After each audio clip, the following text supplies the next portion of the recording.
Hello, tired-looking juniors. Our names are Renata, Rachel, and Zoe. And we want to welcome you to the Crash Course World War II edition. In these next 3 minutes, we'll tell you everything you need to know about the Second Quebec and Second Moscow conferences. Wait, what is the Second Quebec Conference? Dude, we're getting there. The Second Quebec Conference, codenamed Octagon, was a meeting between the U.S. and Britain that happened in 1944.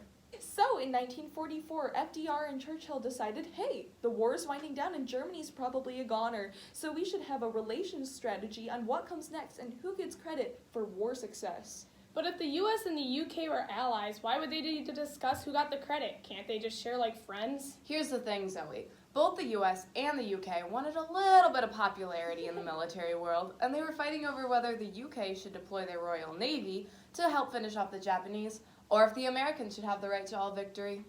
But unlike the Revolutionary War, America did not win this discussion. The British ended up deploying Task Force 57 and aided the Americans in sea and air battle, paving the way for attacks on mainland Japan, such as Iwo Jima or Okinawa. You mentioned something about what comes next. I know I can barely plan for college, so how the heck are they supposed to plan for the end of a war? Well, the result was actually pretty successful, unlike many group projects. Hey! Well, there was this plan called the Morgenthau Plan, but I'll leave that to the thought bubble. The Morgenthau Plan dealt with the fate of the crumbling German state. The US and UK decided Germany should not wage war anymore, so no arms, no industry, no nothing that could help them in a war. FDR also secured some US occupation zones in Germany, but they still recognized that Germany was broke, so they decided not to charge reparation fees. Well, another important conference in the fall of 1944 was the Second Moscow Conference. Oh yeah, wasn't it with that Churchill and Stalin guy? Yeah, Moscow, codenamed Tolstoy, was called by Winston Churchill, who wanted to discuss about the division of Europe after the war was over. Well, with the US and British troops making headway on the western side of Europe and the Soviets marching into Poland and the Balkans, it was time to discuss who got the bounty after they won. So Churchill proposed splitting Eastern Europe into zones.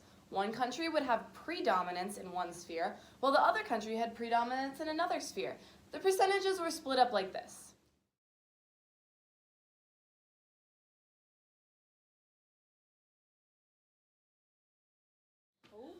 Wasn't the Second Moscow Conference also when the USSR decided to join the war in the Pacific? They really turned tides against Japan. You see what I did there? Oceans, tides.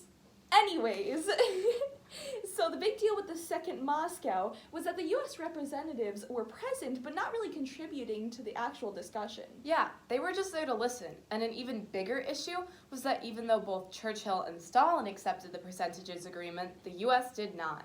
I'm guessing that's a bad thing, right? Yup, the amount of Soviet power in Eastern Europe basically started the Cold War in 1947.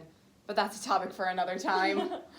Okay, but to sum up the Second Moscow, the USSR's involvement in World War II was essential to the fight of the Axis powers as they aided the Allies by sea and land. The percentages agreement changed the face of Europe and how the spoils of war are split up even to today. Wait. So a quick recap.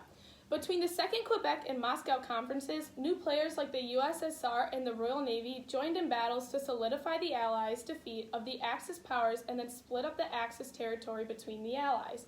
We'll see you next time, and hey, don't forget to be awesome.